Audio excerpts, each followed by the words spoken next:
પરીક્ષાનું છેલ્લું અઠવાડિયું એટલે કે ધક વધી જાય અને ઘડિયાળનો કાંટો જાણે રેસમાં દોડતો હોય એવું લાગે, ખરું ને? દરેક મિનિટ, દરેક સેકન્ડ કિંમતી લાગે, પણ ગભરાવાની જરાય જરૂર નથી. આપણે શું કરવાના છીએ? બસ આ જ પ્રેશરને, આ જ દબાણને એકદમ ક્લિયર અને પાવરફુલ પ્લાનમાં ફેરવી નાખીશું. તો ચાલો ફટાફટ શરૂ કરીએ. બસ આ એક વાક્ય દરેક સ્ટુડન્ટના મગજમાં આ જ સવાલ ઘૂમવા લાગે છે, જેવી હોલ ટિકિટ હાથમાં આવે. અત્યાર સુધી પરીક્ષા જે દૂરની વાત લાગતી હતી એ અચાનક સામે આવીને ઊભી રહી જાય છે. અને બસ અહીંથી જ એકદમ તાત્કાલિક એક સોલિડ પ્લાનની જરૂર પડે છે. તો આ ગભરાટમાંથી વ્યવસ્થિત રીતે બહાર કેવી રીતે નીકળાય? જુઓ, અમારો હેતુ કોઈને રેડીમેડ ટાઈમ ટેબલ પકડાવી દેવાનો નથી.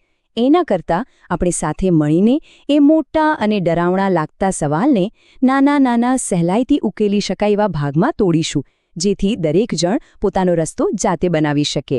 તો પછી આ યોજના કે પ્લાન આખરે છે શું? આ કોઈ બહુ મોટો કે અઘરો શબ્દ નથી હો.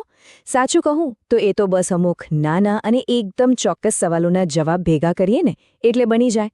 જો આપણે એ જવાબો શોધી કાઢીએ તો સમજો કે પ્લાન આપોઆપ જ તૈયાર છે. તો એક વાત સમજી લઈએ, પ્લાન એટલે કોઈ કાગળ પર લખેલું લાંબુ પહોળું ટાઈમ ટેબલ નથી. ના, એ તો બસ આ 3 સિમ્પલ સવાલોના જવાબ છે. પહેલો સવાલ, એવા કયા ટોપિક્સ છે જે અત્યારે કરવા જ પડશે? મતલબ કે અર્જન્ટ લિસ્ટ શું છે? બીજો સવાલ, આ ટોપિક્સમાંથી આપણી તાકાત કઈ છે અને આપણી નબળાઈ કઈ છે? અને ત્રીજો, બસ એ હિસાબે જ્યાં ફોકસ કરવાની જરૂર છે ત્યાં ટાઈમ કેવી રીતે ફાળવવો? બસ આટલું જ. અને આ જ છે આપણું હાઈ ઇન્ટેન્સિટી રિવિઝનનું સિક્રેટ. હવે અહીંયા છે ને આપણે માઇન્ડસેટમાં એક મોટો ફેરફાર લાવવાનો છે. ખાલી ચિંતા કરીને રિએક્ટ કરવાને બદલે પ્રોએક્ટિવ બનીને પરિસ્થિતિને આપણા કંટ્રોલમાં લેવાની છે. અને આ ત્યારે જ થશે જ્યારે આપણે આપણી બધી જ એનર્જી સાચી જગ્યાએ, સાચી દિશામાં લગાવીશું. આ સ્લાઇડને જરા ધ્યાનથી જોજો. સૌથી બેસ્ટ પ્લાન એ જ છે જે ડાબી બાજુની વસ્તુઓ પર 1 સેકન્ડ પણ બરબાદ ન કરે.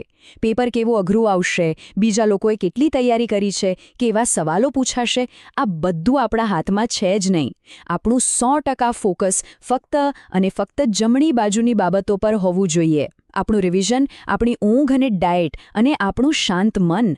બસ એક વાત ખાસ યાદ રાખજો, આ છેલ્લા દિવસોમાં શું વાંચવું એના કરતાં પણ વધારે જરૂરી એ છે કે કેવી રીતે વિચારવું. જો માઇન્ડસેટ સાચો નહીં હોય તો ગમે તેવી સારી તૈયારી પણ કામ નહીં આવે. આ સમય બધું જ પાછું નવેસરથી ભણવાનો નથી. આ સમય છે સ્માર્ટ વર્ક કરવાનો. જે સૌથી અગત્યના ટોપિક્સ છે એને ટાર્ગેટ કરીને રિવિઝન કરવું. એ બધું જ વાંચી લેવાના પ્રયત્ન કરતાં અનેક ગણું વધારે અસરકારક છે.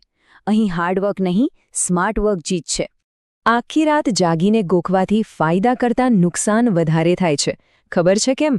કારણ કે ઊંઘ ના મળે તો યાદશક્તિ નબળી પડે છે. એના કરતાં તો નાના પણ ફોકસ્ડ સ્ટડી સેશન વધારે પાવરફુલ સાબિત થાય છે. યાદ રાખજો, સફળતાની ચાવી ગોખણપટ્ટીમાં નથી, સાતત્યમાં છે. અને આ સૌથી મહત્વની વાત છે. પરીક્ષાના ટેન્શનમાં બધું યાદ રાખવા અને શાંતિથી વિચારવા માટે શું જોઈએ? એકદમ શાંત મગજ. કારણ કે જેવી ગભરાટ શરૂ થાય છે, આપણને આવડતું હોય ને એ પણ ભૂલાઈ જાય છે. એટલે જ કહું છું, શાંત રહેવાની જે કળા છે ને એ આ છેલ્લા અઠવાડિયામાં કોઈ સુપર પાવરથી ઓછી નથી. ખરેખર. તો જુઓ, આપણે ક્યાંથી શરૂઆત કરી હતી? એક ગભરાટભર્યા સવાલથી.